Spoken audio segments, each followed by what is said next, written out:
everyone, welcome back to Rebecca's Colouring Arts and Crafts. So, excuse me, I've just got a bit of a book unboxing to do today, as well as a bit of a book haul of some books I have received in the mail recently. There's no review books yet. I have requested some review books, but I don't know if I'm going to be approved for them yet or not. Some of these also are ones that I've probably previously hauled or shown in book unboxings. But I just brought out the first book again because I've received the second book in the series, or a dust jacket, or blah blah blah, or some I haven't shown. I've also got an illumicrate unboxing to do here. Oh, excuse me. But yeah, so I just thought I would do a bit of a book haul / unboxing. This does contain a couple of Goldsboro books which have arrived, some Fairyloot books, illumicrate books, just some regular book depository books, blah blah blah. I'm still waiting on things to arrive because things are all over the place with postage times and when they arrive, and that currently due to COVID-19 and stuff like that. But yeah, I thought I would just do this, and then I'm going to try and do some book photos and upload them to Instagram as well. And yeah, so it'll be good. So yeah, I hope you'll enjoy this, and I guess we'll get into it. So I'm going to just go through the solo books first and then go to the illumicrate books. And I've just realised I'm just going to change that for a minute because it's got my address on it. So I didn't realise that the address was showing, so I'm just going to pull that one off for a minute and open it, and then the address is no longer showing, so I'm going to roll there. So we're just going to see that for now, and I don't know, you may get a sneak peek of what's under there with that because I put the first book back in there, we may not. But yeah, so I'm going to go in the first book, and first one I've got here is Cat Dunn's Dangerous Remedy, and this was the illumicrate, I think, April book,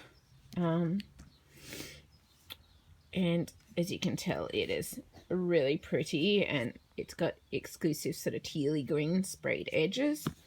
It also came with a book plate and exclusive end papers. I think they're exclusive end papers anyway.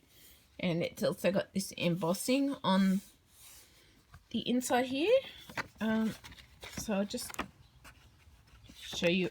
The reason I've stuck the book plate here is just because I don't like to stick them in these spots. It didn't really have a lot of spots, but these spots are sort of awkward trying to stick them in here when they're sort of attached to the end papers, I guess you could say.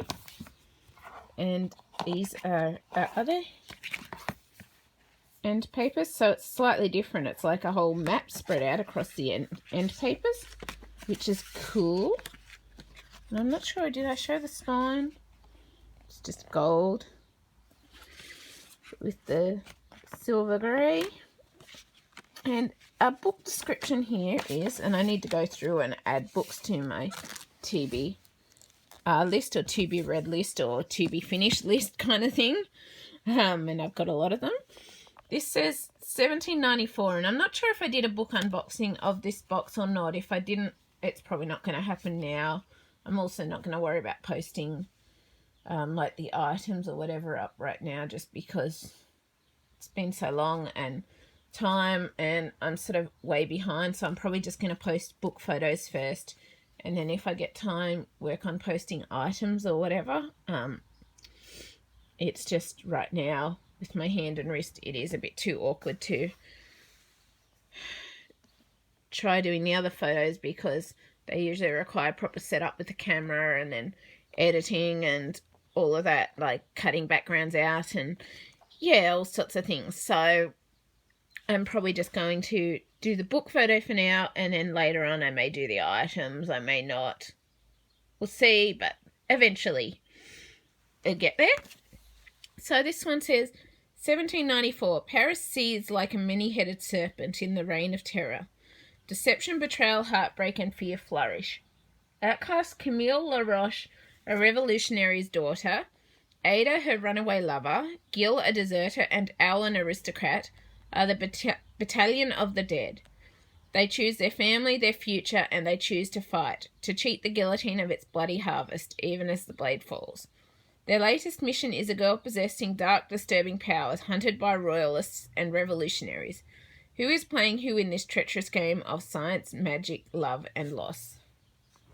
And so I don't know if I showed much of the inside, but we'll just show in here in case there's a map. No, there isn't, but this is sort of what it looks like inside, which is awesome. And yeah, I really do love the sprayed edges on it. It really matches the cover. And so the next one I've got, and there won't be really much to show about these, but it's just basically the hardcover Empire of Gold. You probably saw that. I'm not sure if I showed in a previous video that I'd received a review copy in paperback of the Empire of Gold to review, and I'm currently reading City of Brass, and I've currently read City of Brass, and I'm reading book 2, which I can't think of its name right now, but I'm really, really loving this series, and reading it whenever I can, depending on hand and wrist and everything. But yeah, this is just basically Book Depository's hardcover UK edition of Empire of Gold. There's nothing really special about it. It's just the normal everyday edition. It's not signed. It's not special editions. I do feel very lucky that I did manage to get the special edition set of Fairyloot's City of Brass or Diva Bab series, and I can't wait to receive them. I was in the second lot that received it, and my order was confirmed, and thanks to a friend for spending the time to do that for me when I can't access internet or anything. And yeah, I feel so lucky, but that was the August or September send out lot, but I'm so grateful and that I managed to get a signed copy because I really am loving this series. I highly recommend it. I've also got a review of the first book, City of Brass, up on my channel now if you want to go and read it. Up to you, obviously. But yeah, I tried to make it as spoiler-free as possible. There could be some spoilers, but I do the best I can. And I don't know where my first book of this is. I forgot to get the first book. But this is Unravel the Dusk by Elizabeth Lim, which is book 2 of Spin the Dawn. I haven't yet gotten to read Spin the Dawn, but basically you can see there what it is. I did get the illumicrate edition of Spin the Dawn originally, which was signed, but I just basically bought the Book Depository edition of Unravel the Dusk because, well, it was what it was, and I didn't see signed editions anywhere. And, oh, how cool is that? I don't remember seeing that on the first book. But yeah, I basically got the illumicrate special edition of the first book, but I just used Book Depository to get this one because I couldn't see anywhere with sort of a signed copy I could easily get anyway. And, well, I figured, well, I'm trying to finish series as I can, so I just figured better to just get it even if it's not signed or whatever because it's finished and it's there, and then I can enjoy it when I get to read it because I've got book 1 and 2. I've got a whole heap of book series on my to be finished list, but they'll get there eventually. So yeah, I'm very happy to have that. And this one says, I forgot to read Empire of Gold too, but I'll go back to that. It says, Maya Tamarin has already proven herself to be the greatest tailor in the land.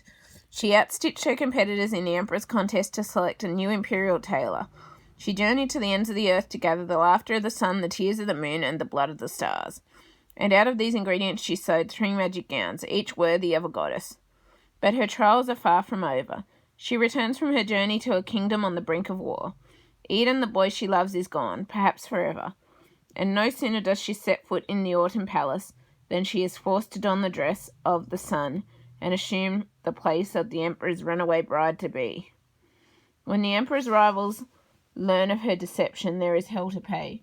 But the war raging around Maya is nothing compared to the battle within. Ever since her encounter with the demon, she has been changing. Glancing in the mirror to see her own eyes glowing red. Losing control of her magic, her body, her mind. Maya will stop at nothing to find Eden and bring lasting peace to her country before she loses herself completely. Book 2 in the Blood of Stars. Oh, is it a duology?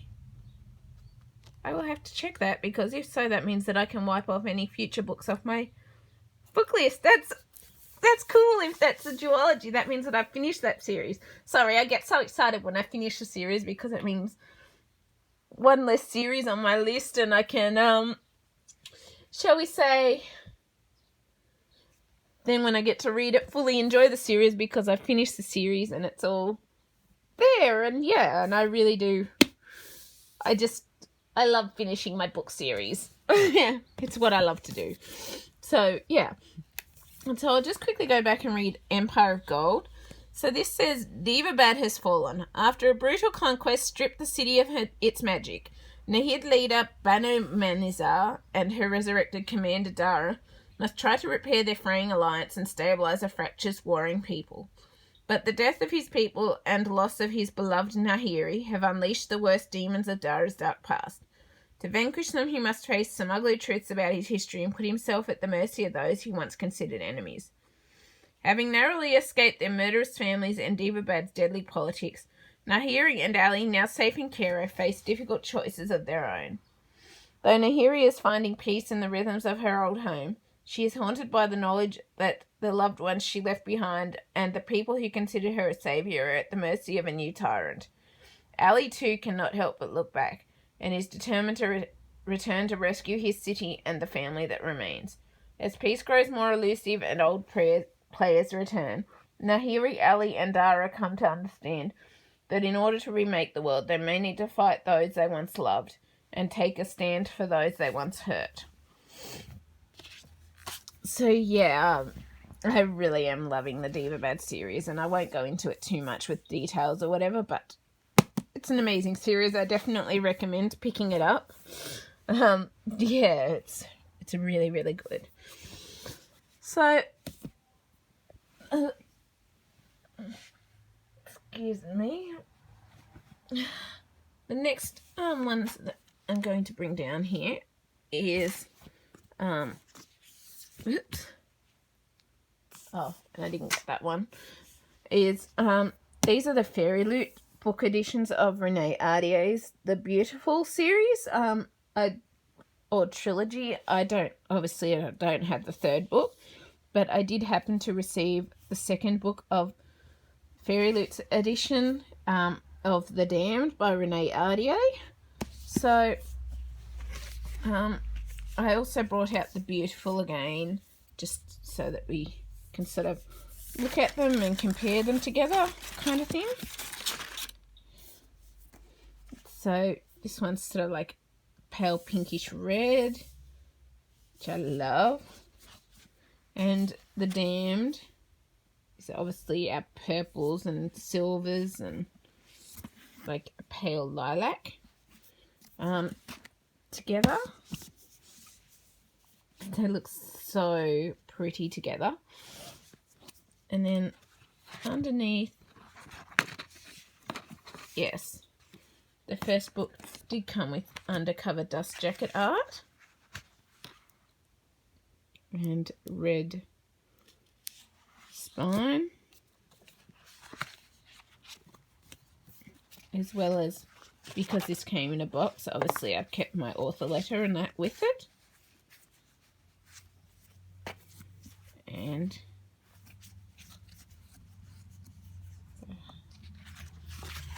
let's see. It did come signed exclusive edition.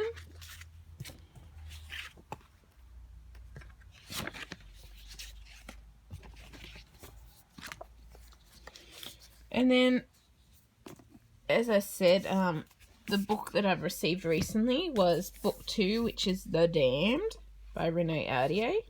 This one doesn't have dust jacket cover artwork. it's still that pinkish red on the spine.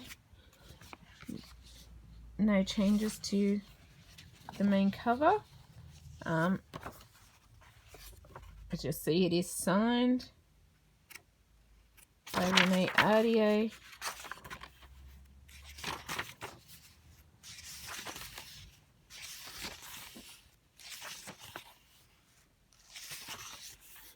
And then I'll just read the description of them both. So, Beautiful says, in 1872, New Orleans is a city ruled by the dead. But to 17-year-old Céline Rousseau, it's also a safe haven after she's forced to flee her life in Paris. Quickly enraptured by the vibrant city, from its music to its extravagant soirees, and even its dangers, she soon becomes embroiled in the city's glitzy underworld, and particularly the group known as La Cour des Lions.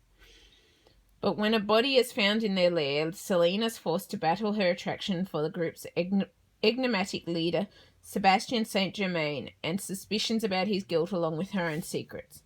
As more bodies are discovered, New Orleans becomes gripped by the terror of a serial killer on the loose, one who seems to have Céline in his sights. But when she finally takes matters into her own hands, she finds herself caught in the midst of an age-old feud between the darkest creatures of the night, where the price of forbidden love is her life. So, very happy to have book 2. I need to check if there is a book 3. I'm actually kind of excited if that Unravel the Dusk one or Spin the Dawn one is a duology, because that I was thinking there was 3 books, so that means that I can take it off my to be finished list, which is awesome. And so the next one is, forced to flee Paris, Céline Rousseau hoped New Orleans would be a haven where she could live safely.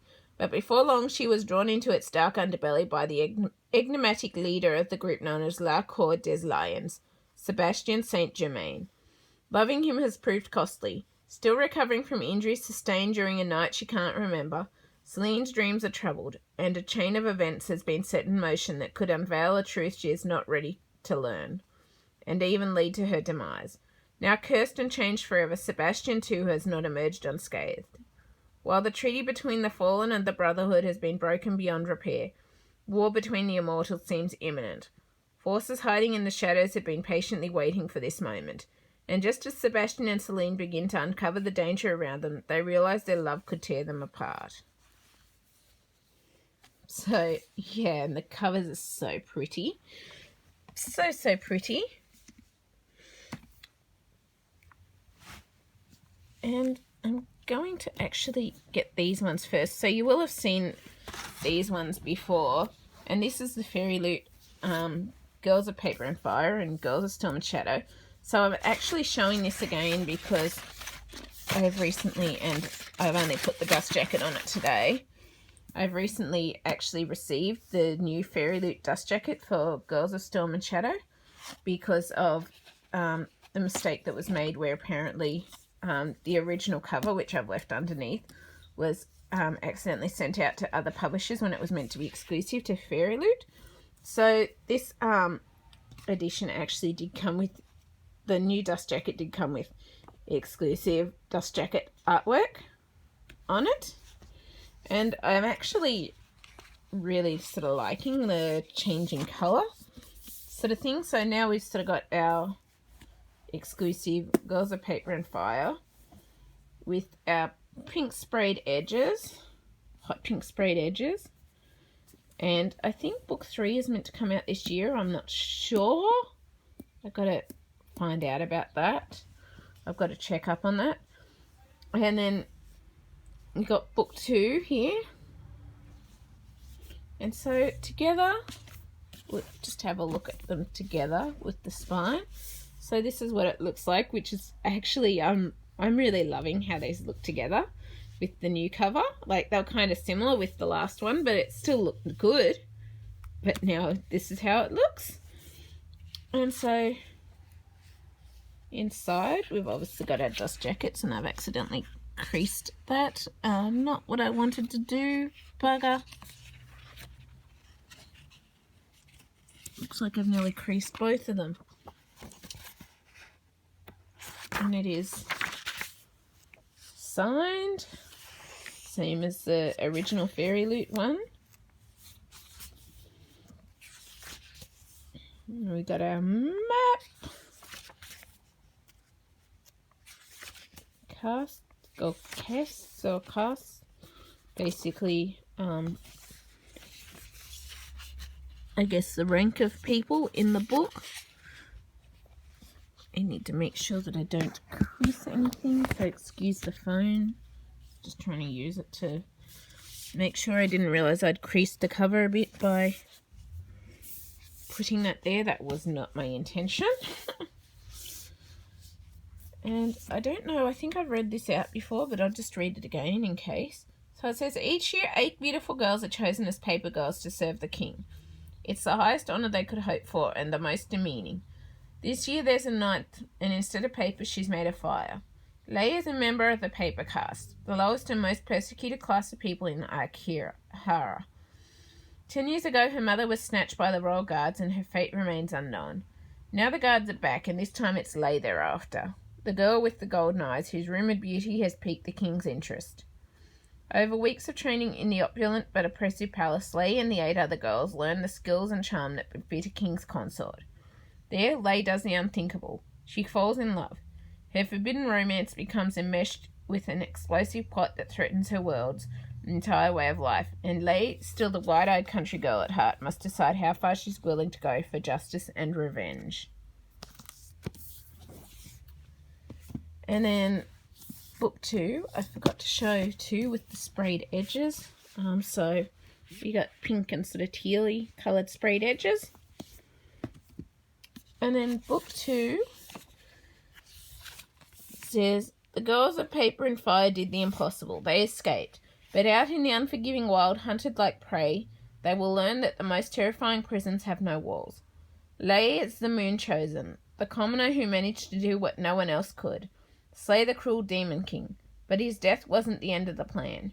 It was just the beginning. Now Lay and her warrior love, Ren, must prepare for a revolution, and their journey to gain support from far-flung rebel clans is made even more treacherous thanks to a heavy bounty on Lay's head, as well as insidious doubts and trauma that threaten to tear Lay and Ren apart from within. Meanwhile, an evil plot to eliminate the rebel uprising is gaining strength, powered by dark magic, and when their worst fears are confirmed, and it is revealed that the Demon King survived their confrontation, it seems that freedom is just as far away as ever. Will Lay succeed in her quest to overthrow the monarchy and protect her love for Ren, or will she fall victim to the sinister magic that seeks to destroy her? So let's just make sure I don't crease anything. That is one thing that I've noticed sometimes when I put these new dust jackets on, because they're not flattened like the ones you regularly buy in the shops so much, I guess because I haven't had other books on them, they are easier to crease just because of the fact that basically they still curl a bit and stuff. So it's not something I try to do or anything, but it's something that does happen a bit, I've noticed, since I've had to put a couple of brand new dust jackets or exclusive dust jackets on things recently. So yeah. And the next thing I've got here is 2 Goldsboro books. I did do my review on the paperback edition that I received from HarperCollins Australia in exchange for a review with The Court of Miracles by Kester Grant. I still have the Goldsboro June Premier Club, or basically what was previously Book of the Month Club edition, coming sometime for the June book of The Court of Miracles by Kester Grant. This is just the trade hardcover edition, signed edition of the trade hardcover for The Court of Miracles. And I'm not sure if that's exclusive in papers. I'm assuming not, because it's just the trade edition. So this is what it looks like here underneath, so for the trade edition. So it says, take what you will. And then it's got The Court of Miracles by Kester Grant.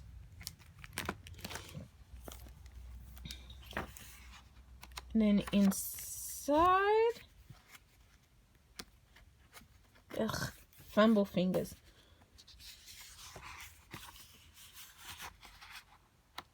Inside, it's got The Court of Miracles.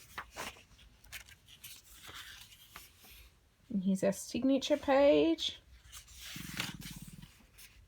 It's a first edition. Then you've got a map, because it's set in Paris in the 1800s, in the time of the Revolution, of Les Miserables.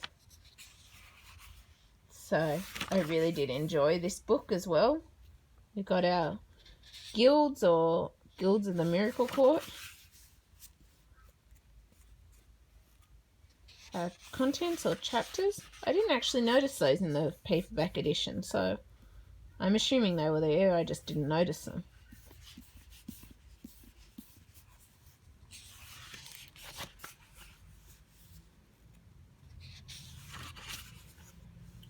Chapter headers, and this I do have a book review up of this on my YouTube channel if you wish to check it out.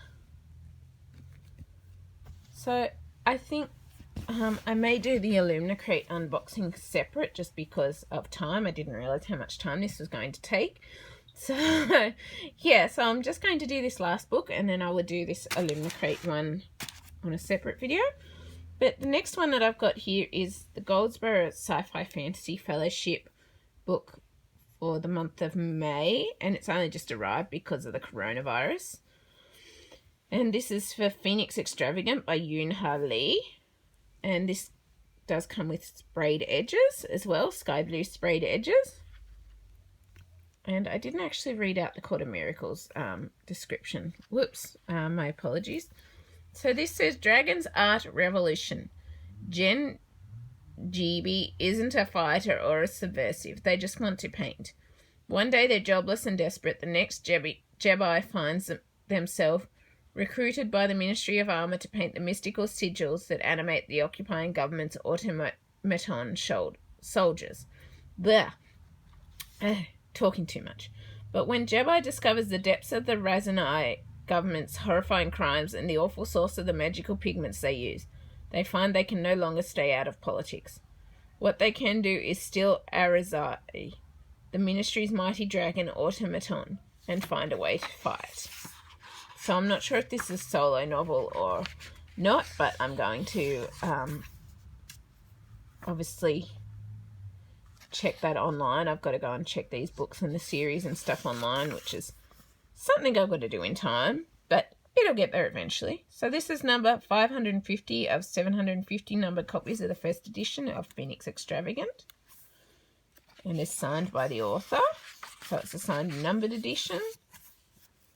And from what I know, this one hasn't, I don't think it's been released yet. So I feel very lucky to have it. And yeah, as you all know, I'm a member of the Goldsboro Books Sci-Fi Fantasy Fellowship, as well as their, what is now the Premier Club, but was previously the Book of the Month Club. So yeah, as for the Court of Miracles, I will quickly try reading this. So it says, Liberty, 1828, and the citizens of Paris still mourn in the wake of their failed revolution. Among them, in the dark alleys and crumbling cathedrals of the city, the most wretched have gathered into guilds of thieves, assassins, and worse. Together they are known as the Court of Miracles. Family. Epone has lost more than most. When her father Theonarda sells her sister to the Guild of Flesh, she makes a promise to do anything she can to get her sister back, even if that means joining the Court of Miracles, the very people keeping her sister a slave. Treachery. Epone becomes perhaps the greatest thief the court has ever known, finding a place among them and gaining another sister, Cosette.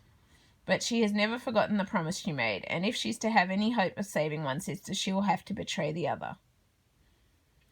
So this beautiful reimagining of Les Miserables tells the stories of your favourite characters and what might have happened if the French Revolution had not come to pass.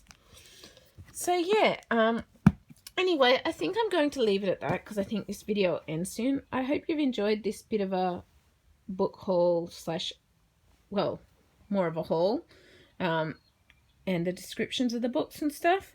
And yeah, if you've enjoyed this, please leave a like, subscribe, comment. I always love hearing from you, and I will see you later.